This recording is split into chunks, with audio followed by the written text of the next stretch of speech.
আজ উচ্চ মাধ্যমিকের ফল প্রকাশ হয়েছে, আর তাতেই যুগ্মভাবে দ্বিতীয় হয়েছে উত্তর দিনাজপুর জেলার আবু শামা। আমাদের ক্যামেরা সরাসরি পৌঁছে গিয়েছিল তার কাছে, কি জানালো সে দেখব। তোমার নাম? আবু শামা। বলছি তোমার প্রাপ্ত নম্বর কত?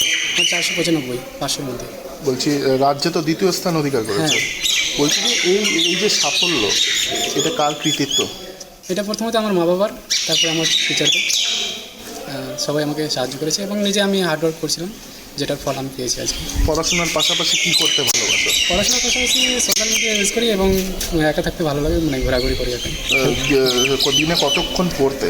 আমি প্রথমে অতটা পড়তাম না, কিন্তু পরে যখন 3-4 মাস ছিল তখন আমি 8 থেকে 10 ঘন্টা বা 12 ঘন্টা পড়তাম। বলছি ভবিষ্যতে কী হওয়ার ইচ্ছা আছে? ভবিষ্যতে আমি ইউপিএসসি এক্সাম দিতে চাই এবং আইপিএস অফিসার হতে চাই। বলছি আজকে কার কার সঙ্গে দেখা হলো? কে কে আজকে অনেকজনের সঙ্গে দেখা হলো, আমাদের ব্লকের ভিডিও, তারপরে অনেকজন কলও করলো আমাকে। এসআই স্যার এসেছিলো আমাদের থানার। আমি সবাইকে তো চিনি না, কিন্তু অনুভূতিটা কেমন? অনুভূতিটা একদম বলার মতো না, এত ভালো লাগছে। খেলাধুলা আমাদের গ্রামে ওরকম মানে পরিস্থিতি নাই, কেউ খেলাধুলা করে না, তো খেলাধুলা অতটা আমার মানে ভালো লাগে না। টিউশনি কয়টা নিয়েছিল? আমি এবার টিউশনি মানে উচ্চ মাধ্যমিক টিউশনি কোনো টিউশনি নিই। বিনা টিউশনি? হ্যাঁ, বিনা টিউশনি।